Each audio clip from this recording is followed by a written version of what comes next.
Bom dia, queridos. Que a graça e a paz de Jesus Cristo seja conosco durante esse dia que nós temos pela frente. Iniciamos hoje nossa leitura devocional, o Evangelho de Marcos. Temos então previsto o capítulo 1.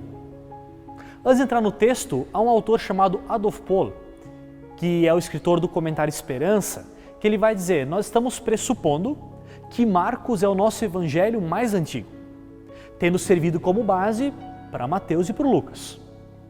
E ao que tudo indica, o público-alvo é a comunidade dos gentios, de fala grega, que estão fora da Palestina. Eu acho importante compartilhar esses detalhes, porque cada um dos evangelhos tem características que mostram um público-alvo diferente. Mesmo que todos eles tratem da mesma verdade chamada Jesus Cristo, é uma mesma história com públicos e estilos diferentes, mas com o mesmo fundamento.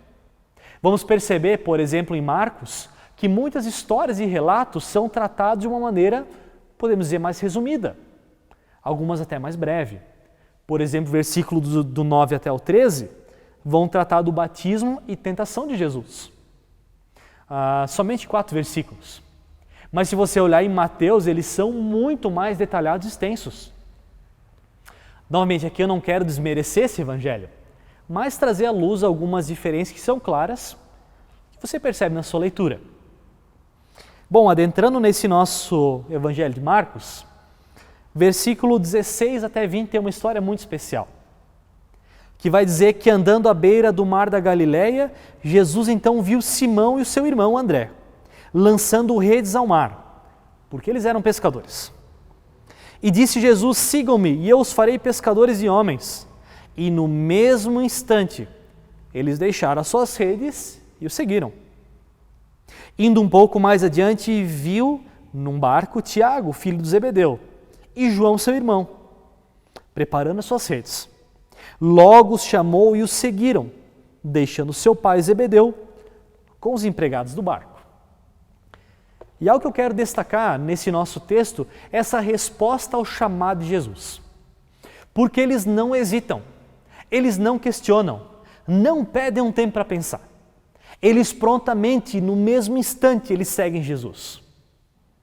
Até ali era um desconhecido. Jesus não era conhecido por eles. Mas no chamado de Jesus há um aspecto irresistível. Eu quero dizer que se hoje nós cremos em Cristo, se nós hoje vivemos um relacionamento com Ele profundo e real, isso não tem a ver conosco. Não tem a ver com o nosso currículo, com a nossa experiência, não tem a ver com o que nós podemos dar em troca para o Senhor. Mas há um chamado que é irresistível.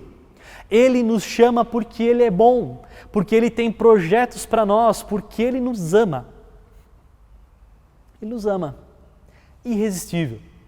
Mas aí você vai me dizer: mas eu aceitei Jesus como o Senhor e Salvador da minha vida. Eu lembro o dia e a hora. O que eu faço com isso? Eu quero dizer que o nosso sim ao Senhor sempre é uma resposta ao sim que Ele já nos deu. Nós nunca somos aqueles que dão o primeiro passo, nós damos a resposta. Ele nos diz sim e nós dizemos sim. Filipenses 2 vai nos dizer: pois é Deus quem efetua em vocês tanto querer como realizar, de acordo com a boa vontade dEle. João 16:8, ao tratar sobre a vinda do Espírito Santo, é dito: quando Ele vier, convencerá o mundo do pecado, da justiça e do juízo. Então, se você, numa fase da vida, se enxergou como falho e pecador, o que a gente é até hoje, mas decidiu por uma caminhada com Ele, isso é movido pelo Espírito Santo, não pela nossa intelectualidade. O Senhor é que nos chama, nos convence, nos move, nos transforma. Meu desejo é que o nosso coração seja tremendamente grato nesse dia, porque se nós o seguimos, foi ação dEle, apesar de nós. Ele nos deu sim dons, talentos, capacidades, que nós podemos usar na jornada do reino, mas tem a ver com o sim dEle. Ele nos chama e nós, no mesmo instante, o seguimos. Por quê? Porque Ele nos ama, porque Ele nos quer. Que presente incrível! Obrigado, Senhor. Obrigado porque o Senhor nos chama, apesar de nós.